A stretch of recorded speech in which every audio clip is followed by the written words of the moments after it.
Welcome back to the Joey B podcast, everybody.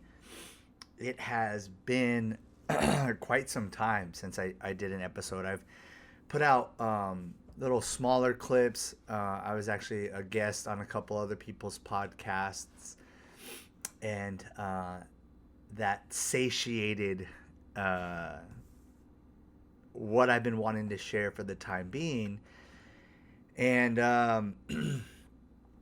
it's interesting because when I go back and I re-listen to things that I share, things that I talk about, I always say, "Oh, I'm going to do the podcast once a week. I'm going to do the podcast once a week." And it's been very rare that I've been able to stick to the schedule of sharing once a week. Though every time I do it, I absolutely love it. Um, it's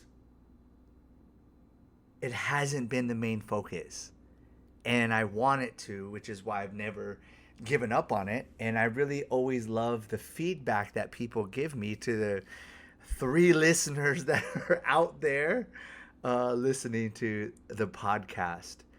Um, but I'm getting back into a really good rhythm, and I think the podcast that I made already this year, I wanted to just kind of lay the groundwork, especially with my intentions. And now that I'm in a really good flow just in my life, I feel so much more like, okay, now I can really begin to share from a different point of self reflection than I have before, because so much integration has happened since I've been back from Colombia. And where I want to start this is post Colombia. Because, and I've talked about this in the podcasts that I've made since returning from Colombia, so much of my life has changed since being back from Colombia. And it's really around um, my personal life, friends, relationships, teachers, um, and everyone that was in my life pre Columbia is no longer in my life post Columbia. And it's been intense, not because of it all happened so fast. It's been intense because as I reflect on each one of those relationships that is no longer in my life, I've given it the time to see and feel and be able to articulate to myself why this person, these people, these situations fell apart. What did I do to contribute to that? Where am I unwilling to take on more responsibility? Because that's a pattern of mine where I just take on more responsibility and make everything my fault, and then I'm a piece of shit, I'm a fucking asshole, I'm a fuck up, nobody likes me, nobody wants to be around me, this is all my fault, I'm the worst of the worst, which is a huge pattern of mine, which has driven me to try to be perfect, to try to be accepted, to try to be the best, to try to be the most likable. And when I was in Colombia, so much of that unraveled. And I got to see that a lot of the people that were in my life based on conditions, meaning if I act like this, if I behave like this, if I only share this part of me, if I only do these things on your timeline, in your way, or what you think is best for me, how you think I should live my life, how you think I should conduct myself in business, in relationships, in friendships, in romantic relationships, in my family life, if I behave according to what these people think I should and how I should show up, then it's all good. But the second that I start to, I think over the past since I've been in this new OPT, I've been really being more of just like, this is who I am. These are the parts of me that people don't like, or you might not like. That's okay with me. And that really goes into a lot of so much resolved internally for me when I found out who my birth mom was since last year. So I'm saying all this is because post Columbia, a lot of from then till now has been me slowing down and not having to do so much, not having to do everything, not having to feel like I have to do 1,000,001 things every day. And so a lot of the to-do stuff that's on my to-do lists, I do what I need to do for my business. I do what I need to do for my health. I do what I need to do for my community. But when it comes to like different side projects like this podcast or some of my art or merchandise, certain travel opportunities, I just haven't wanted to do anything. I've just been wanting to rest when I have a day off. I've been wanting to rest on the weekends. I've been wanting to rest in the evening times. And that's a big part of like my weaving. One of my integrations this year, or one of my intentions this year, is weaving, aka integrating everything that I've learned in my life. So these 40 years I talked about, from the times when I wasn't sober to now being sober, to my life before I got into sacred ceremonies, to all the things I've learned during my time doing sacred ceremonies, during my times in the dietas, the things that my teachers taught me, the things that my friends taught me, like really like going inward and being like, okay, what's going on? And in order for me to do that, I need to make sure that I am slow. I'm moving slow. And part of that is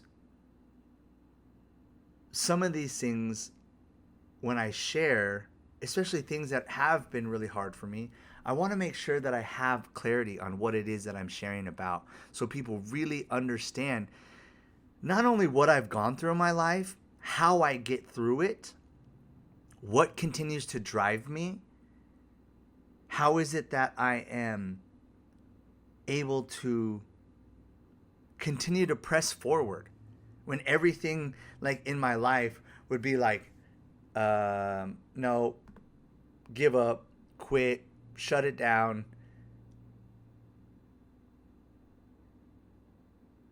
And I'm not avoiding how I feel.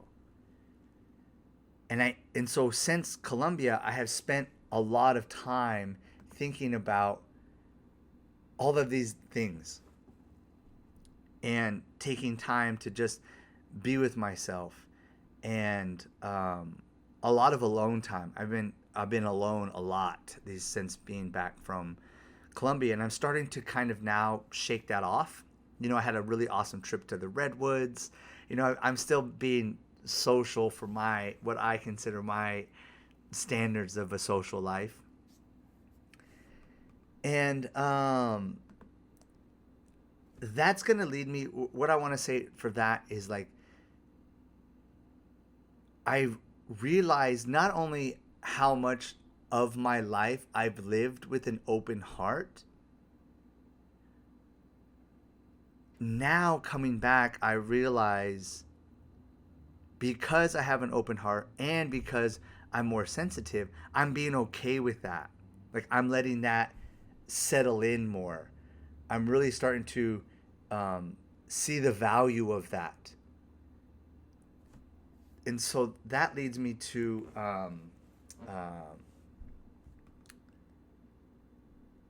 sorry, my computer keeps like acting up, and I'm like distracted because it keeps saying restart your computer, and I keep saying no, I don't want to restart my computer, and it keeps popping back up. Anyways, earlier this year, I had the opportunity to sit in a peyote ceremony, and it was such a Oh man, it lined up everything that I've been thinking about, working on, sitting with, my intentions. And it really, what I summed it up, it was like an open heart surgery. And I won't get into too many of the details in the actual ceremony, because some of the stuff that I would share, you'd be like, how did that happen? Or like, what, like, you saw that or you experienced that. And when I tell you what ceremony does for me, in any of these ceremonies, ayahuasca, yahe, wachuma, mushrooms, peyote, those are the 5 ceremonies that over the past 10 years that I have been sitting. Mainly ayahuasca, but like I said, my time in Colombia was yahe ceremonies. So what had happened in that ceremony? Because for me, when a relationship ends, a friendship ends, I decide to take my life in a different direction where, I'm working with different people, I'm choosing different teachers. Um, a lot of my life, in order for me to move on to the next phase, it's driven by anger, it's driven by resentment, it's driven by I'm gonna prove you wrong, it's driven by hate, it's driven by like, oh fuck you, don't you're gonna fucking disrespect me like that, let's fucking see about it, bitch. Like a lot of my life, that's how I continue to move forward. And all of those emotions wanted to come up. And I've been working since Colombia and all this stuff has unraveled. It's like, don't do that. But I still feel angry. I still feel resentful. Or not like currently today, but like going through this whole process. I wouldn't tell myself, don't feel angry or don't feel resentful. It would be more of, I feel angry, here is why, and then I take it to the sauna. I take it to a workout. I take it to the ice bath. I take it to a breath work. I take it to a journaling session. So then I understand it, and then I can move through it, process it, and transform it with proper boundaries. Meaning, here's why I feel like this. It's understandable that I feel like this. Here's what these people have said to me about me. And I don't agree with this. I do agree with this, but I'm not going to apologize. I'm not going to beg for forgiveness. I'm not going to beg for acceptance. What I am going to do is let go of these people with compassion. And it has been such a different shift because it's not fast for me. I actually have to feel, and it's like uncomfortable with these grieving. I've been grieving since being back from Colombia. And there's been days where I cry, there's been days where I yell, there's been days where I scream. There's been days where I feel elation and joy, and which goes into one of my intentions this year is for positivity. So I'm focusing on the positive. I'm focusing on what is going right. I'm focusing on the beautiful relationships I have currently, the friendships I have currently, what's going on here at OPT currently, focusing on that and not what I don't have or what I lost or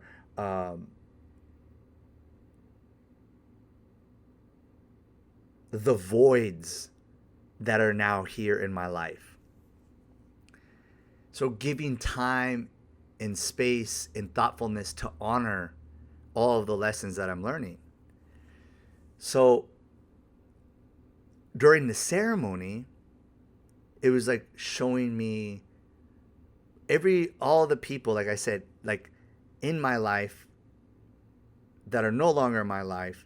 And I just prayed, and was like, I hope these people have a good life. I hope what they are looking for that they get. I hope these people know that I don't hate them. I don't wish ill upon them. I'm not resentful for them. But these people are no longer a part of my life. Some of it's on me, some of it is on them, and this is part of evolution. This is part of transformation. And all I can do is wish them well. And that's it. And that was like a very short version of what happened that night. And as I sat there in the ceremony, I could literally feel how much my heart like was sad, how much it felt grieving. I could feel it, and I could feel how tender it was. And instead of ignoring it or pushing it away, I just was like, be soft on my heart, be gentle on my heart. I don't need to rush this. I don't need to fix it. What I do need is just to let myself go through this healing process or this transformation process, this evolution process. And in a peyote ceremony, there's what's called a fire chief, and the fire chief is he's in charge of the fire. And at one part of the night, he made a heart. He designed a heart with the coals and the ashes. And he asked me to help him move part of it. And as I was getting ready to move the coals and the ashes, he looked at me. It was like we just looked. He looked at me in the eyes. I looked at him in his eyes, and he goes, "Be soft with the heart." And I was like, oh my God. I'm like, how did he know how to say that to me? Or maybe he didn't, but that's just what the message was to come through. But he had no idea what was going on in my heart, because essentially that is my heart that's going through this process. And if we're looking towards the elements, fire comes first, not water, because you have to burn off what no longer is needed. And so it's been really interesting looking at my life with that lens, and how my intentions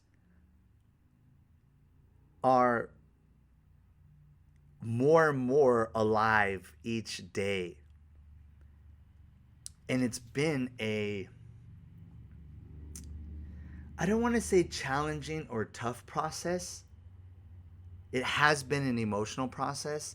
I would say challenging and tough because it's going slow. Not challenging and tough because it's overwhelming, or I feel like I can't do it, or I feel like I can't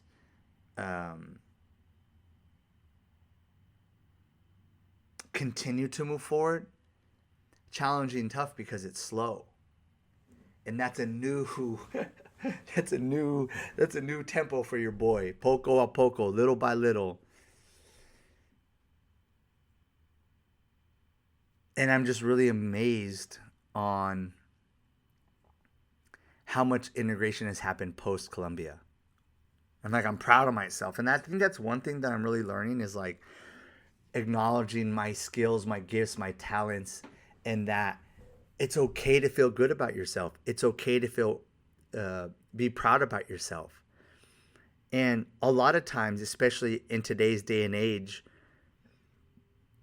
unless you have a certain amount of money, unless you look a certain way, unless you have a certain amount of accomplishments, you shouldn't feel proud of yourself. You should guilt yourself into doing more. You should beat yourself up into trying to be something you're not, or keep up with the person next to you, or compare yourself to the people you don't even know, because that's what's flashy, that's what's popular, that's what's cool. And I've never lived like that. I'm never going to live like that. And I'm proud because of where I'm at, what I'm going through, how I've gone through this process, and the things that I'm working on. And I just remember in the sauna lately, I've been sitting and telling myself, oh, I feel good about myself. Like I feel good. I'm everything is in a good way. And I'm okay with that. I'm happy with it. Like it's awesome. And normally a situation like this, or, if I think about the word relapse, it's like only when I would relapse, then I have to double down and I have to work even harder. I have to try to overcompensate in order for me to feel good about me. because my fuck ups, my mistakes, what things people would say about me, then I could feel good about myself because I proved them wrong or I stopped doing something. Or versus I had this conversation with one of my clients that I work with, is like, no amount of good deeds are going to cover up for bad deeds. No amount of positivity or righteousness is going to cover up for your mistakes. You have to accept who you are, continue to work on the things that don't bring you joy, enthusiasm, fulfillment, purpose, that don't add gasoline to your passions. Those are the things that you should focus on. Those are the things you should be thinking about. Those are the things that ultimately keep you resilient, moving forward, living your life in a good way. Not trying to cover up for past mistakes, past failures, character defects, or flaws. But you let those other elements and emotions guide you. Do I feel joyful when I do this? Do I feel inspired when I do this? Do I feel enthusiastic when I do this? Is my body feeling better when I do this? Am I getting good sleep? Am I eating good food? Am I taking time for myself? Am I watching things that uplift my emotions and my mind and my community and my environment? Like, these are all really important things that are part of, that help you get out of the shame loop of I fucked up, so now I need to double down on doing something good. Oh, this person or these people or whatever is not going good, so I need to do whatever I can to get their approval. Like, I've let all that go, and it's just really interesting, like, observing how I'm responding. And when moments when I freak out, or moments when I panic, or moments where I get paranoid and I start beating myself up, take a step back, breathe. Again, take it to meditation, take it to journaling, take it to the sauna, take it to the ice, take it to a workout. And then, like, oh, that's not true. That's not true. That's not true. This is what's true, though. And so just observing myself through this process post Columbia has been very, it feels good.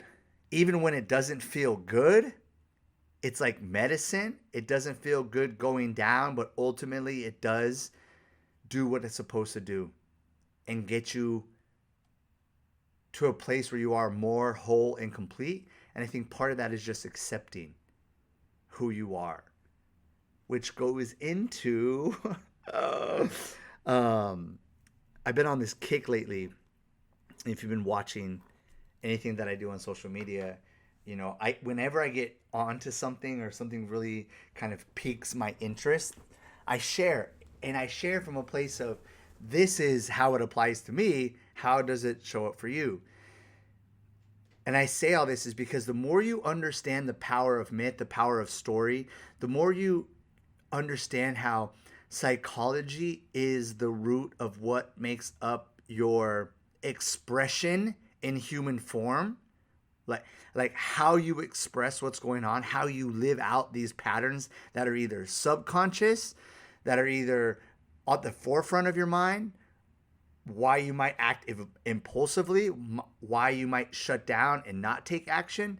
When you understand the psychology of yourself, it actually helps you avoid mistakes, put boundaries around your, we'll call it your shadow self or your animal self or whatever it is you think might distract you or doesn't bring the joy, the enthusiasm, the love, the positivity. You can eliminate those things, those people, those distractions, those situations, those substances from your life.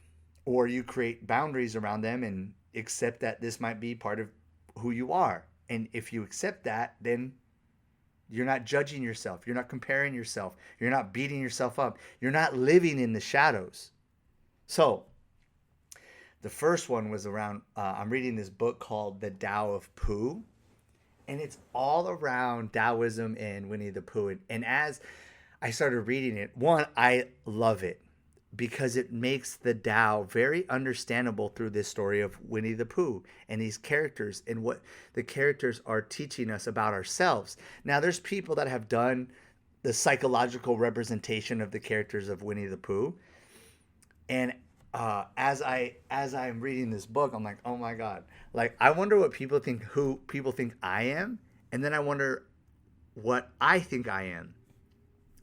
And so I would say that, and I would say three. Right now, we all have these characters in us to some capacity, but three usually is, I would say, in my opinion, is like those are your main three personality, character strengths, but character flaws, the lens you see the world, but also the blind spots that you have. Live through these characters. So the first one for me is Tigger. And it was funny because at first, the first three I said rabbit, owl, Tigger. And as I sat with them, I'm like, okay, what is my main personality? And it's Tigger. The always energetic, always go, always do, always running around and high energy. There isn't a mountain high enough that I couldn't climb. There isn't a challenge I won't overcome. Like, that's Tigger, the good side. But then Tigger overestimates himself. Tigger gets himself into a lot of trouble. Tigger will make a lot of excuses for why he didn't get something done. Tigger can never be vulnerable. Tigger can never show that he's scared. Tigger can never ask for help. Tigger can never show that he's weak, right? Those are all some of the downfalls, right? Tigger is very dramatic and obnoxious and loud and boisterous, and people think that he's arrogant, which is what people think of me all the time. Anyways, then I would say Rabbit. Rabbit is very fast moving, very quick, very clever. Um, will make a decision, but maybe not think things all the way through. And so then, but the rabbit has energy. The rabbit is reliable. The rabbit is clever. The rabbit is a problem solver. But some of these things, being clever, you could take shortcuts. Being clever is you can bend the rules. Being clever is look over here, but don't look over here, which I've kind of talked a lot about that in my lessons from ayahuasca ceremonies. And then the owl. A lot of people consider me wise. A lot of people come to me for advice. A lot of people come to me for, what do you think? What's your opinion? What's your perspective? And, but the owl is very arrogant. The owl is very stubborn. The owl only wants to do it his way because he's right all the time. The owl can be very condescending. And I'm like, oh yeah, that's 100%. That's 100% me too. And so, I've been looking at the people that I attract in my life, because then for me, the people that I get along with the least, or the personalities that drive me crazy, are Eeyores and Piglets.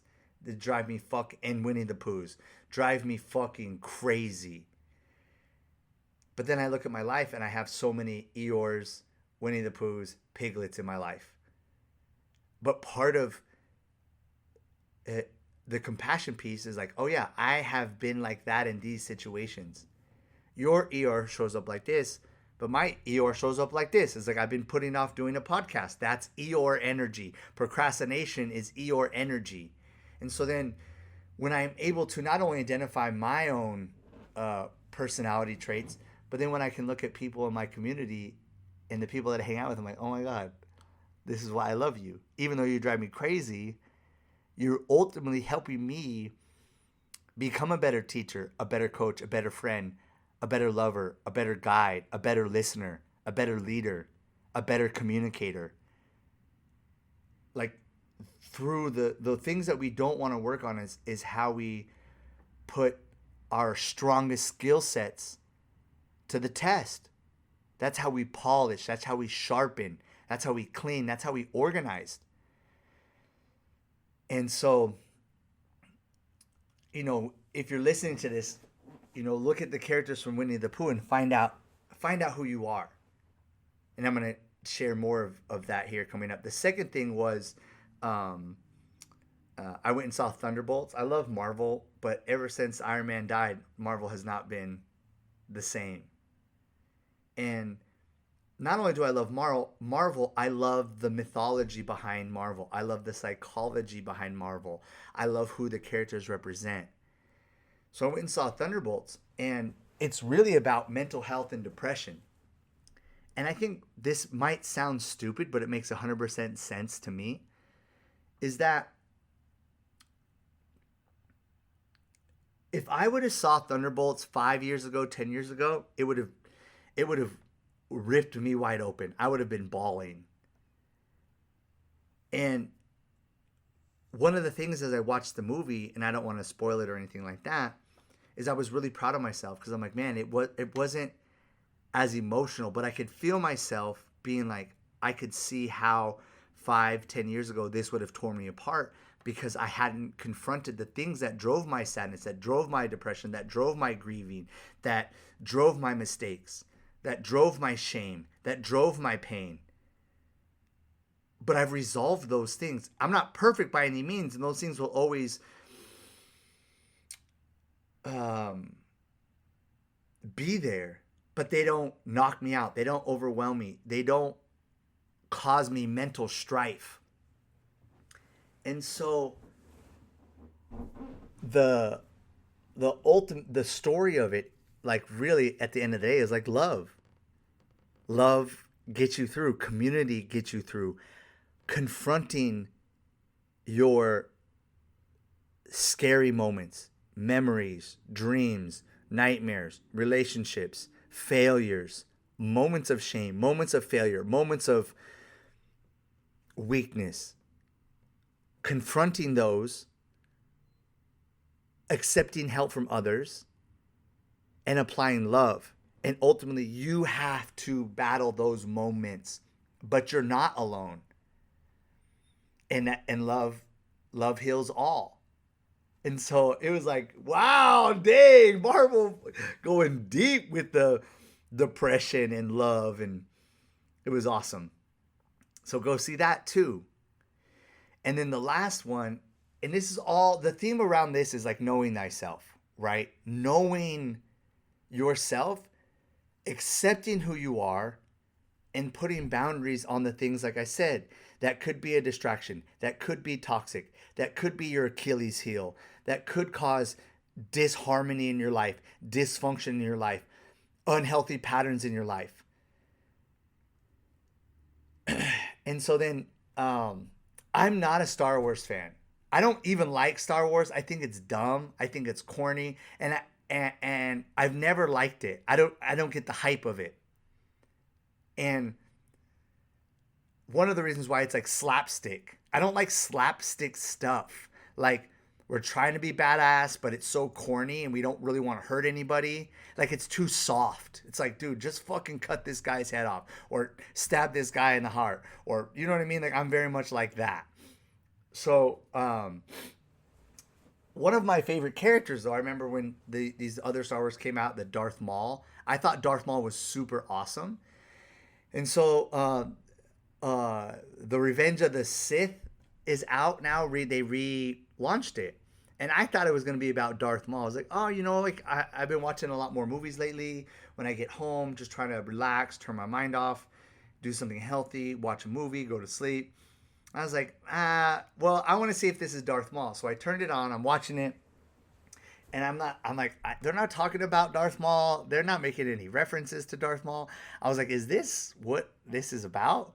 So I get on Google and I'm like, what is the Revenge of the Sith about? And it's about Anakin Skywalker, and how he ultimately becomes Darth Vader. And I was like, oh, I've never heard that story before. And one of the things that I'm fascinated with just in life in general is how bad guys become good guys, how good guys become bad guys, and then redemption stories. Like, those are like the three main arcs that I love in life.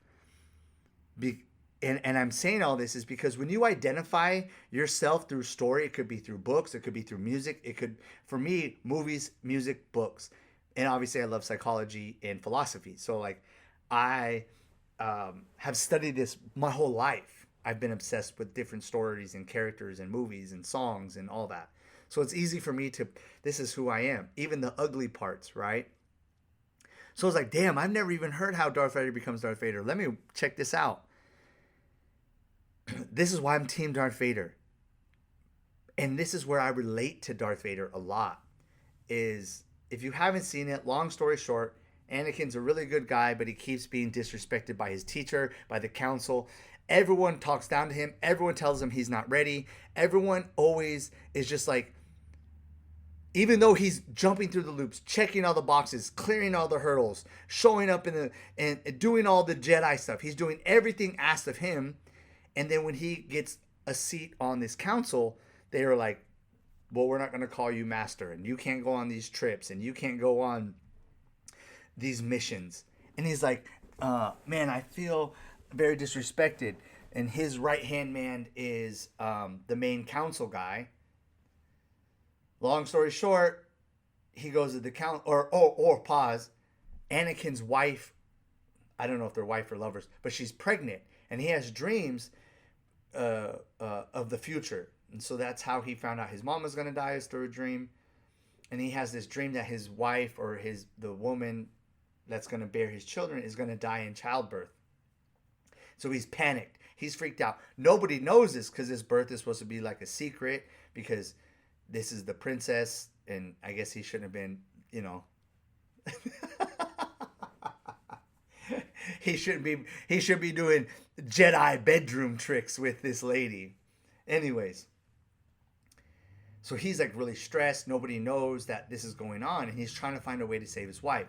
So anyways, he goes to the council after everyone keeps disrespecting him, after everyone keeps beating him down, after he's quote unquote not good enough. No matter what he does, he's not good enough. So he's sitting with the counselor. The counselor's like, I know the Jedi Council's going to do this. I already see it coming. I know that you're a spy. I know that your wife is going to die in childbirth. But if you want to keep her alive, I can help you. And he's like, wait, why? How? Da, da, da, da, da. He's like, through the dark side. Ultimately, Anakin, a.k.a. Darth Vader, decides he's not going to do it. So he turns him into the Jedi Council. The Jedi Council comes, and they try to kill him. And Anakin's like, wait, this is not how the Jedis do things. He might be evil. He might be a bad guy. He might XYZ, but he still deserves a fair trial. That's what I signed up for. You told me we were going to do a fair trial, and now you're going to kill him. You're a bunch of fucking hypocrites. So then they try to kill him. Anakin steps in, kills the Jedis, and now he's dark side. And the counselor says, I dub thee Darth Vader. So that's how he becomes Darth Vader. And I was like, damn, dude. A lot of these people that are no longer in my life, that's really kind of what happened, especially with my teachers. Like, and that has to do with other podcasts, if you go back and listen to around dignity. So much of my life, people, no matter what I do, how well I do it, how well I study, they don't treat me with dignity. Or anytime I make a mistake, then they just fucking come down on me so hard. And I'm like, dude, what the fuck? Am I not allowed to be human? Am I not allowed to make mistakes? Meanwhile, I'm fucking listening to a bunch of hypocrites. And that would make me angry, but I just stuff it down. Or, I would confront a lot of people, you know what I mean? Like, I'm okay with confrontation. I'm okay with calling you out. I'm okay with that. And they don't like it. So anyways, so I'm like, damn, I feel like that's been a lot of my life.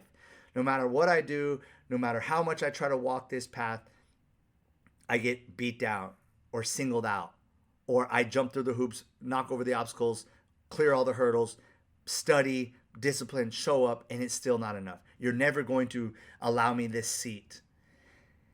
So anyways, he becomes Darth Vader. And then I'm watching I'm like, now that I know how Darth Vader become Darth Vader, I'm Team Darth Vader. Because he's so misunderstood. So then where I relate to Luke is when he's like going through the training and in the swamp, and he's short-tempered, he's hot-headed, he's arrogant, but he clears the hurdles fast. And Yoda and Obi-Wan are like, you're not ready, you're not ready. And he decides, I am ready. Obviously, he is ready. But they treated him with love, but they treated Anakin with hate. They punished Anakin in a way that they never punished Luke. Long story short, Luke finds out Darth Vader is his dad. Spoiler alert. If you these movies came out in the 70s, so if you haven't seen them, I don't even care. Luke finds out he's his dad. He also finds out that he has a sister. Fast forward. Luke, the counselor, is about to kill Luke. Darth Vader ultimately saves Luke. Darth Vader kills the counselor and saves Luke, which ultimately Darth Vader dies.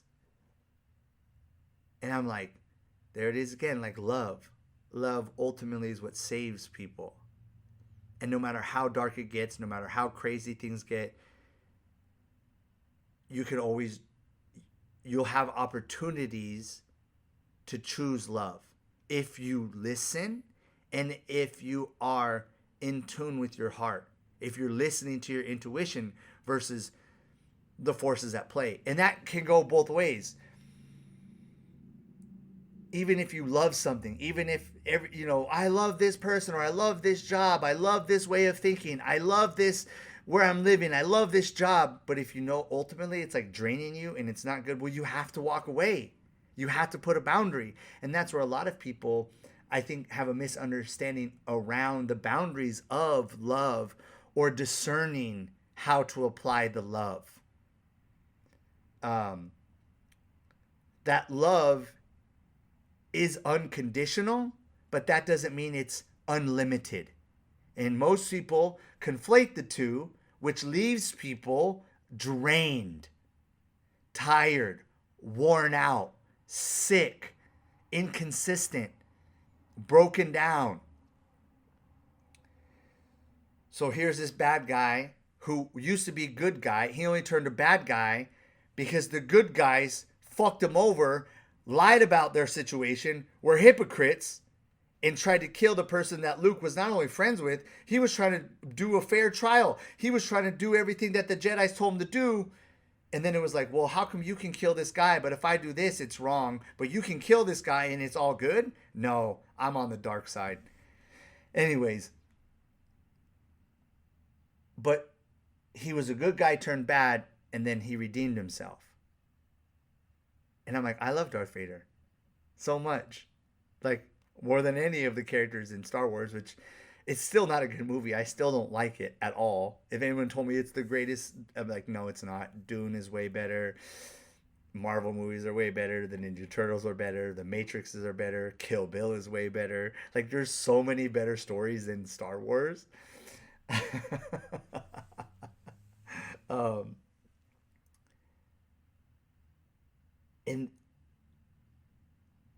But we all have Darth Vader in us. We all have Luke Skywalker in us. And when you understand this part of who you are, you can accept who you are more and more and more and more and more and more. And then that is how you make choice. That is how you can make, that's how you discern better. That's true sovereignty. True sovereignty isn't, I'm not Darth Vader, I hate Darth Vader, or I'm not Luke Skywalker, I'm not Winnie the Pooh, I'm not this person in whatever movie, song, book. It's like, no, I'm all of that. And now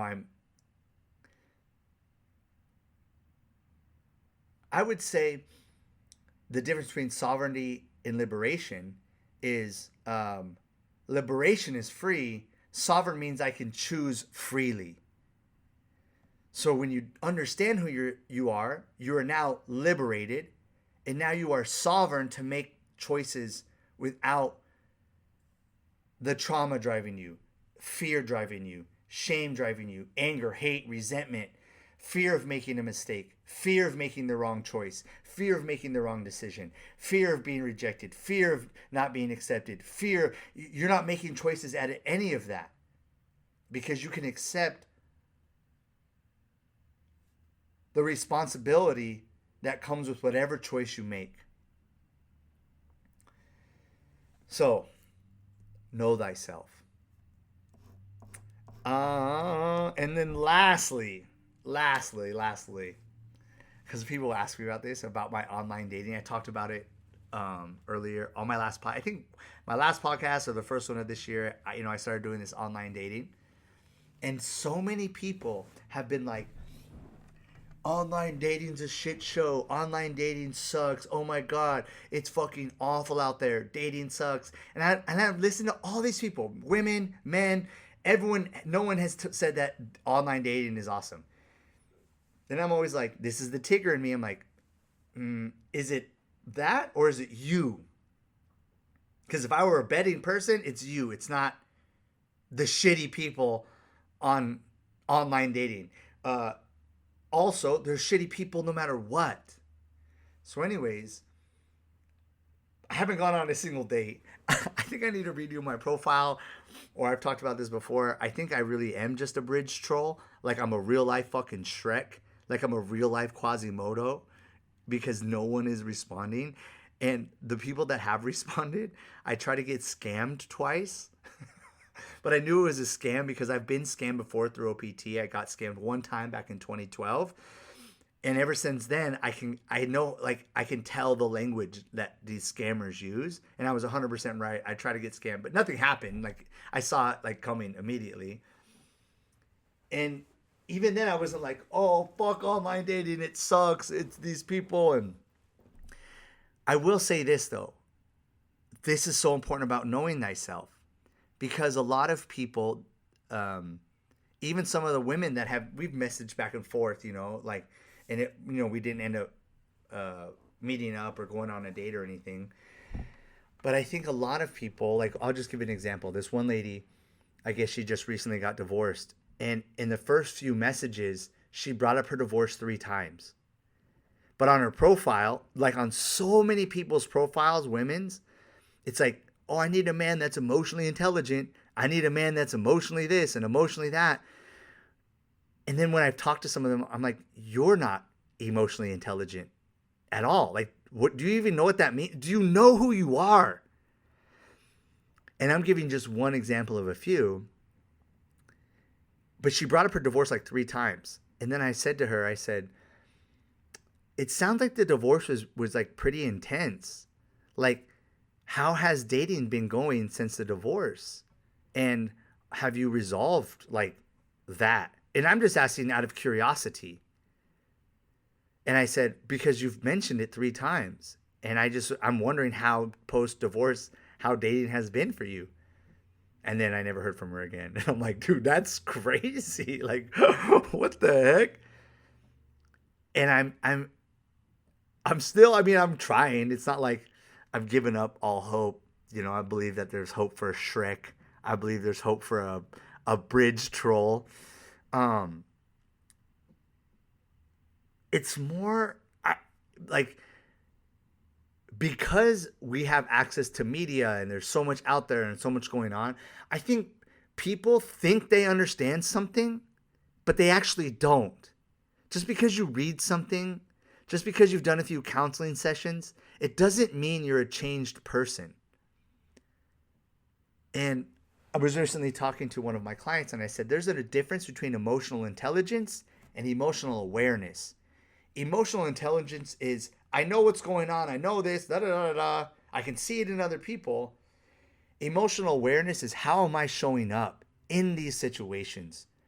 How am I reacting? How am I listening? How am I communicating? Just because I know I'm temperamental and hot-headed and angry asshole doesn't mean I'm actually going to change, especially when you get put in a situation. I'm just using me for an example where I can get angry. I can get irritated. I can be hot-headed. I can be an asshole. Yeah, I'm emotionally intelligent. But the awareness is, man, This person's really pissing me off. This person's really testing my patience. This person really makes me want to be an asshole. Is that who I want to be? No. Is that how I want to respond? No. And this is all happening inside of myself. Well, this is how this person's making me feel, but they're not doing anything. They're just being themselves. So it's me. It's my responsibility. So communicate better. Put better boundaries there. Ask them a few questions. Show up the way that I want to show up. That's emotional awareness. And I think that what's hard in any relationship, again, friendship, business, romantic, dating, you have to be emotionally aware of your own shit. And that's not emotional intelligence. Emotional awareness plus emotional intelligence, that's how you know thyself. That's how I know I'm Darth Vader. That's how I know I'm Yondu. That's how I know I'm Magneto. But that's also how I know I'm Paul Atreides. That's how I know that I'm Neo. That's how I know I'm Raphael. That's how I know I'm Splinter. That's how I know I'm the Karate Kid. That's how I know I'm Tigger and the Owl and the Rabbit. That's how I know I'm these people. That's how I know I'm Tony motherfucking Stark, baby! Right? That's how I know. Versus pretend. Putting on an act. And so the online dating is wild. Like, and two of the ladies that I was talking to, it ended up being like a fucking coaching session. And I was like, man. And they're the ones that the profiles was like emotionally intelligent. I want someone that has gone to this and da da da da da. And then like 15 minutes into our conversation, they're fucking crying and just all this trauma's coming up. I'm like, oh my God. I'm like, I thought we were trying to date. I didn't know I'm your coach now. And so then I was like, bro, this is all bad. But I'm not like, oh, fuck all these ladies. Fuck online dating. It's like, no, man. Like this is life. This is life. And it's just helped me approach it just with more openness and just more like, well, it's not the end all. It's not the end of the world. So anyways, and yeah. And the last thing I want to say is integration will always show up in your body. And the more that you're integrating the things that you're learning, the better you're going to feel inside, outside. You're going to be more calm. You're going to be more at peace. You're going to be more self-accepting. You're going to make more progress. And it lives in your body. It doesn't live in your mind. Integration happens in the body, or else it's not integration. And I'm saying that because not only have I've studied the human body for 21 years. It's been my profession for 21 years. I'm coming to a new evolution with my own body. And the integration is going so great and my body feels so good. And I'm excited. I'm excited. Yeah.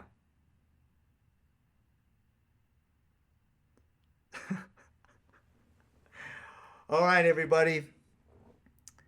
I don't know if I'll be back next week, in the next 6 months, but I always love doing it. I love sharing what's going on. I love sharing what's going on in my life, and I love being able to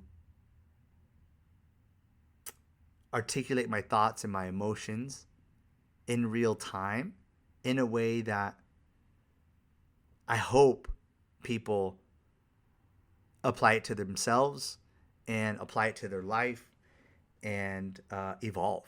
So anyways, that was this week's episode. Have a good rest of the morning, evening, night, whenever you choose to listen to this. Later, guys. Shoo.